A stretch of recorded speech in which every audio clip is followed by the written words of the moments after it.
Hey guys, good morning. Welcome. We're with Guillermo Lopez this morning. This is my lovely producer, 𝐂𝐤𝐬𝐿's boyfriend of how long? 2 years. 2 years, all right, cool. Hey guys, welcome to Living in South Florida Does Not Suck. This is Andrew Burr from the Andrew Burr Group at the 𝐂𝐤𝐬𝐿 Company. We can't wait to get started. Guillermo is a Wellington local as well. You work at the Wellington? Well, No, I'm down in Boynton now. Okay, so let's jump into it first. And let's talk about what Guillermo does, so we have a little background on him, and then we'll move forward from there. So, what do you do for a living, Guillermo? So I'm the kitchen manager at the. Look at the camera. I'm the kitchen manager at the Boynton Beach Olive Garden. Yeah. All right. Pretty So, much that. yep. So, a man after my very own heart. As many of you know, I spent 24 years in the food service business. I was a chef by trade, and then I became an entrepreneur and all that kind of stuff.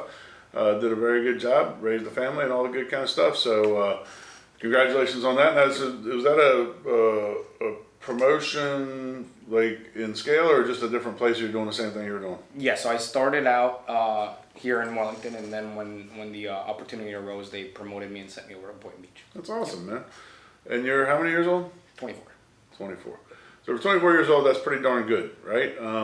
Those of you that are 24 years old, they're going, oh, what am I going to do with my life? Well, go to work, figure it out. Guillermo did, you can do it too. Now, we just had a conversation about what Gen Zers, millennials, and all that kind of stuff, right? So we figured out that you're Gen Z. and you're millennial Z or some weird thing. Yeah. Right, okay. So, anyways. What do you, and we've had the answer from her, so we're going to compare notes later, because when we did the one with her, it was probably 6 months ago or something. So what do you guys do for fun here in the Western communities, whatever, Central Palm Beach County? What do you guys do for fun? I feel like we are entirely different. I grew up fishing, just being outside, just generally. I mean, I was born in Mexico, but I've lived here pretty much my whole life, and just being a weird kid that didn't really, not from here. My brother and I just grew up outside fishing, doing that kind of stuff. Nothing wrong with that.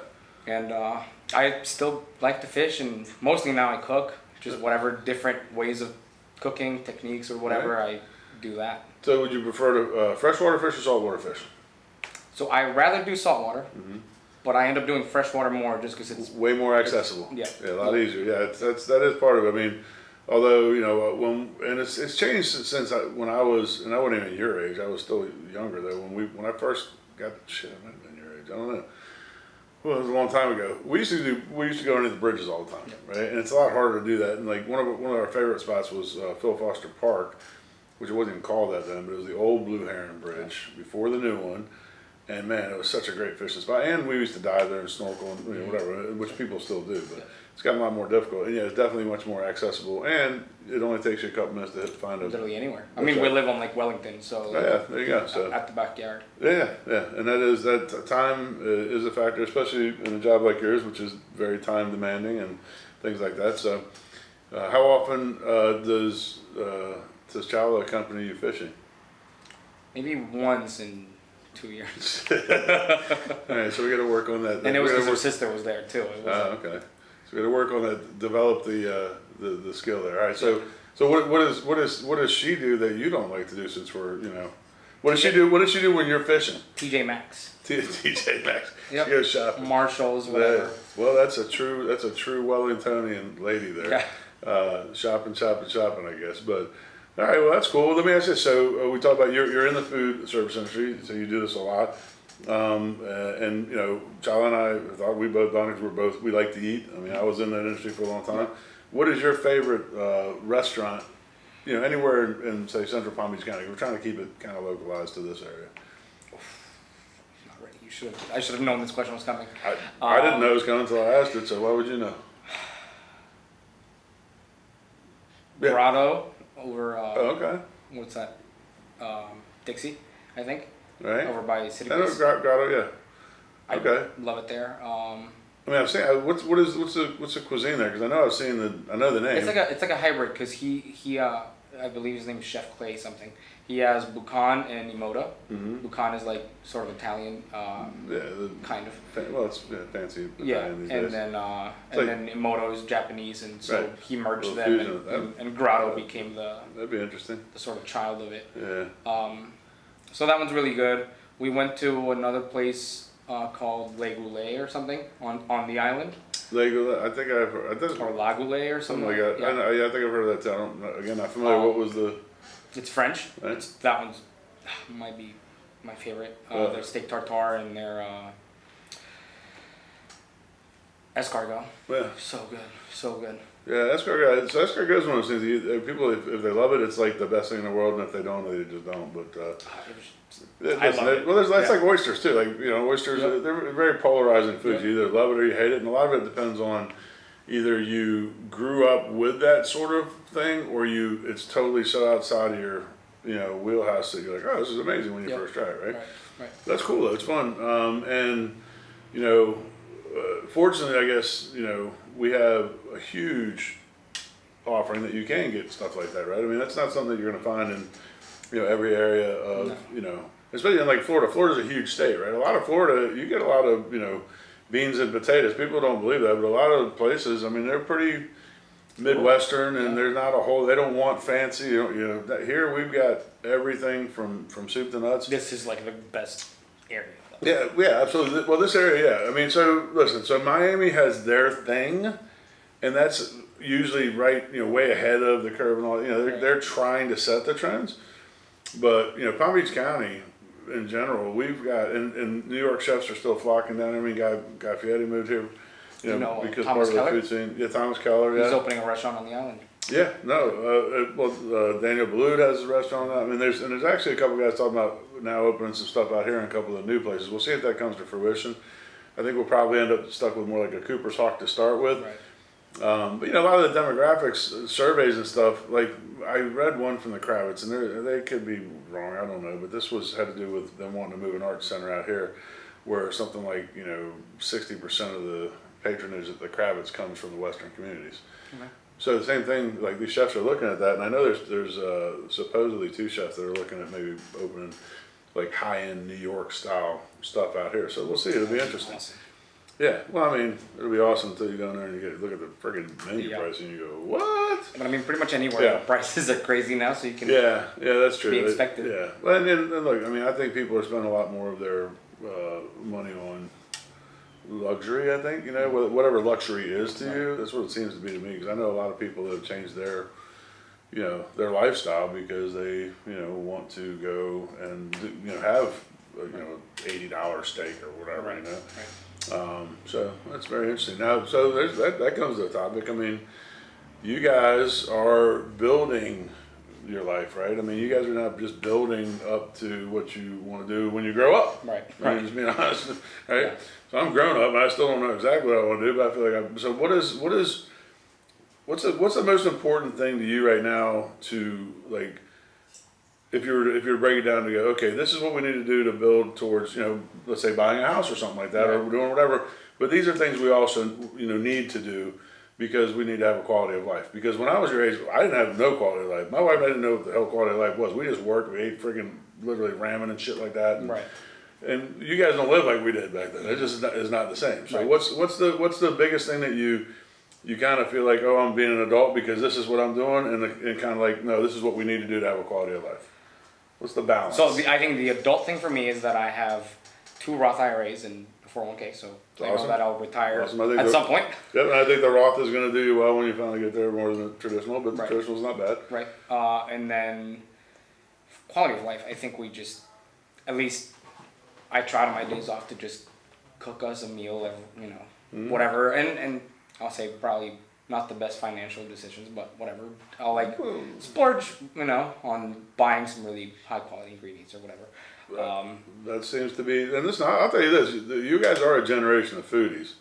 My daughter, who I'm not sure exactly what year she was born or whatever, but she's about you guys' age, somewhere in between yours and yours. she absolutely loves to cook, and she cooks. I mean, and when she cooks her lunches, and she's cooking stuff for her lunches that you would expect in a reasonably high end restaurant a lot of times. And that's one of her big indulgences. She does spend the money on the ingredients and doing the stuff that she wants, and she will also spend money going out. Like, it kind of blew my mind that her and her girlfriend would go out to these high end restaurants as their whatever their splurging, their gift to themselves for having saved X amount of money or whatever their rule is.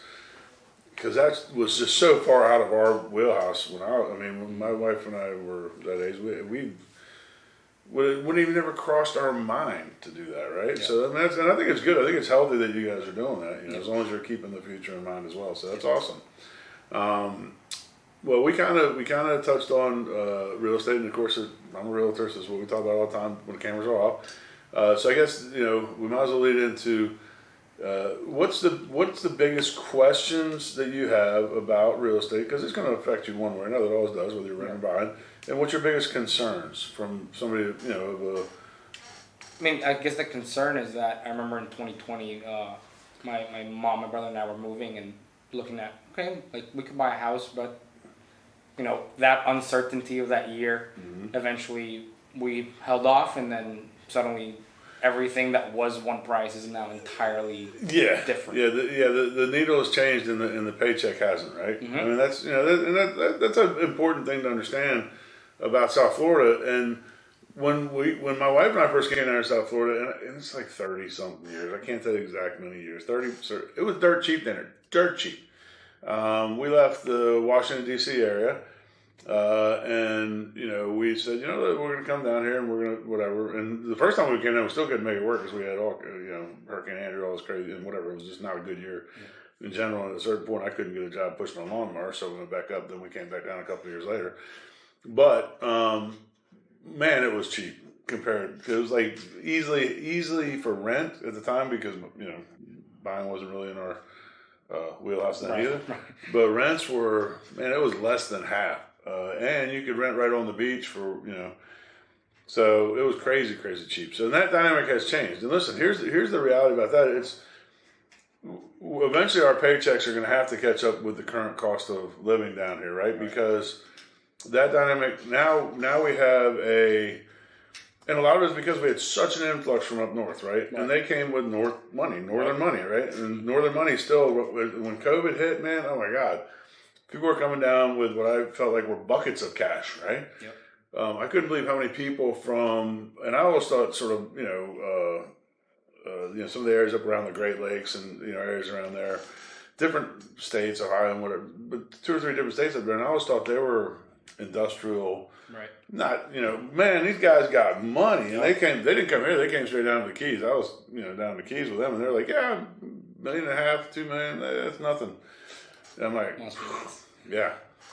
So anyways, but no, it's a legitimate thought and fear. And my hope is that, and this is always going to take time, is that the pay scale gets at least a little closer. It's never going to be as good, right? But hopefully it gets a little bit closer because, it's tough, man. It's a tough road for you guys to hoe. And as far as the value of the houses, now and we're going to talk about the NAR thing. We'll do a whole separate thing about that. Everybody's got a bunch of different opinions. Oh, is housing become more affordable? And all. Listen, if South Florida isn't going to stop being South Florida. Right. We still have a huge demand. I have people that I've been talking to since COVID that are still working their way down. They're for whatever reason, their situation up there is, not whatever, but they're still coming. Yeah. They're just, because everybody still wants kind of the dream, like kind of today I don't know what the weather is everywhere else, but blue sky, puffball clouds, 84, I don't know, whatever it is. It's beautiful. Right? We live in paradise and everybody wants to be here, right? Yeah. So until I think Florida becomes undesirable, we're not going to see the prices come back down. Right. They're throwing as much new construction at as they can because we had such a dearth of new construction, and that's going to help the problem. But we're running out of land.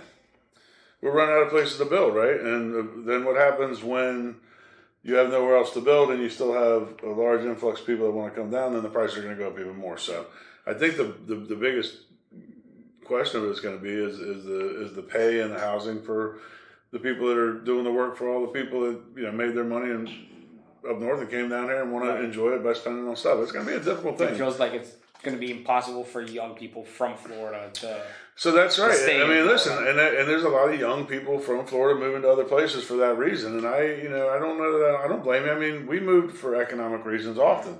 As I said, when I was younger, I was a chef, man. That's what I did. I was a chef. I could get a job anywhere. My wife worked in construction in the office side. She could get a job anywhere. So we just said, nah, let's go somewhere else, whatever. I mean, and we did that actually because we just kind of wanted to check out other places too, which was kind of fun. But some of it was economically driven, and you know, it's going to be an interesting road for you guys. But here's the other thing too.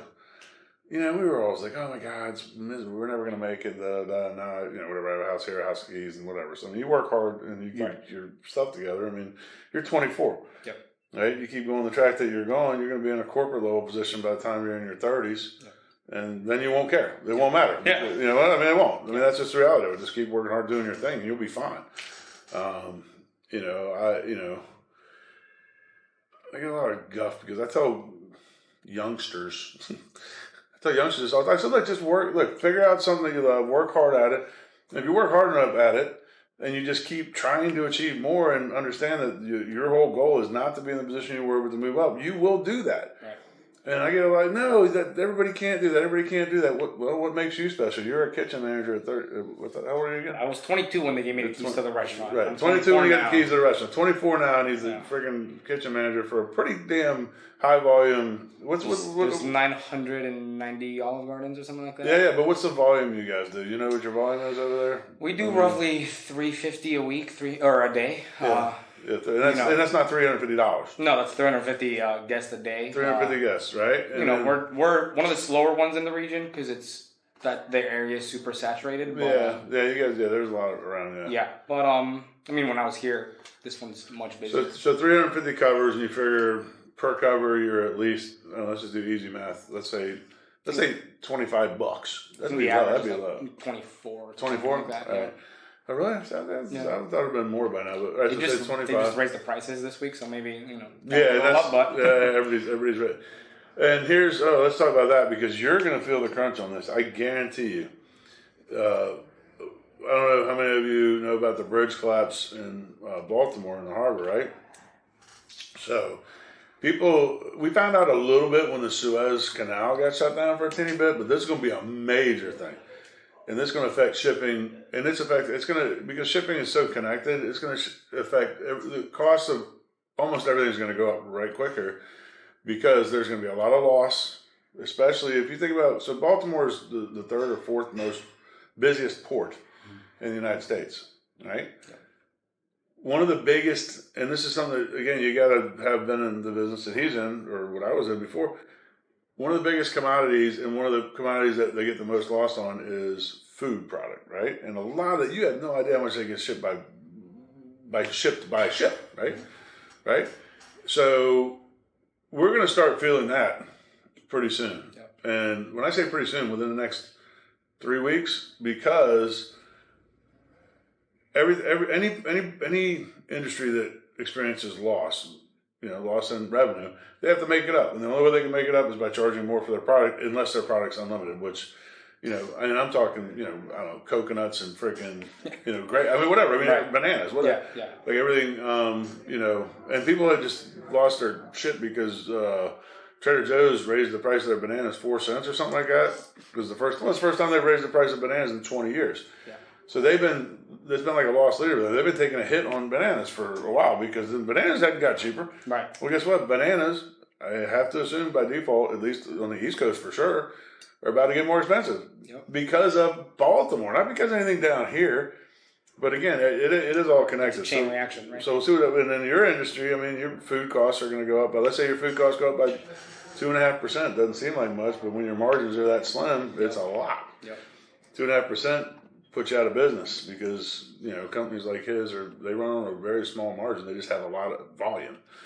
Anyways, I don't want to get into the macroeconomics of that too far, but since we slid way out of control on that, which I tend to do. So the housing cost, the cost of housing, and that's a big thing. And it's even more pronounced down in Monroe County in the Keys. Right.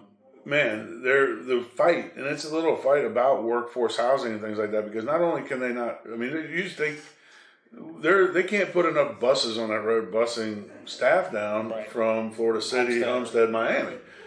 Like, there's got to be another option, and we could find all of South Florida in that problem if there isn't a solution that somebody comes up with. And I remember the first time I went to the Keys in 2017, there was in Key West, I think, townhouses. It was like $1.2 million, and it wasn't that it was like the nicest thing I've ever seen.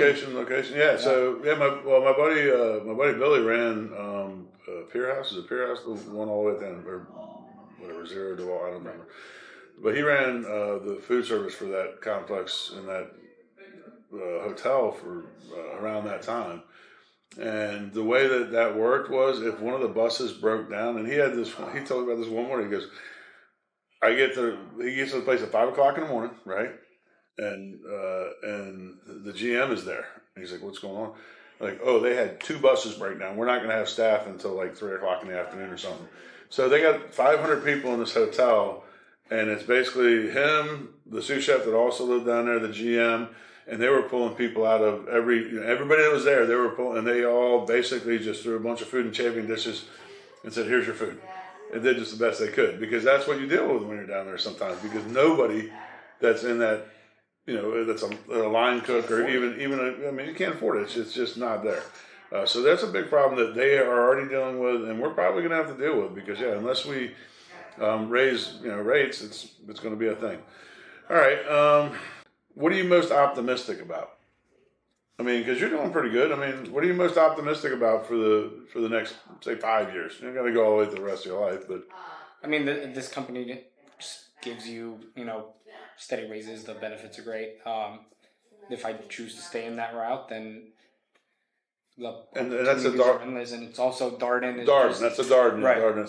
So you could actually go cross brand, and they have 3 or 4 mega. They actually just bought Ruth's Chris also last year. So I think there's 9 concepts now. 9 concepts, okay.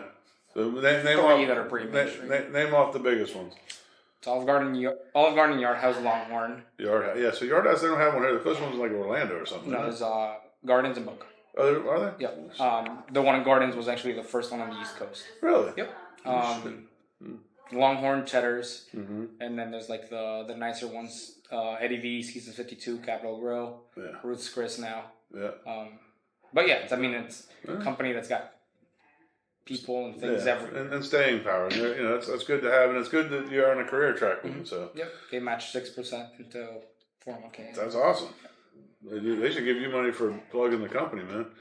And then you're supporting Chala's little addiction there. And when she starts making big time Hollywood movies, then you quit your job. I'll be a stay at home dad. That's it. Stay at home, whatever. That's right. I'm down with that. Yeah. All right. Well, I wish we had more time, but unfortunately, we got to keep these things to where are we at? Like 20. We got to be 20 something, right?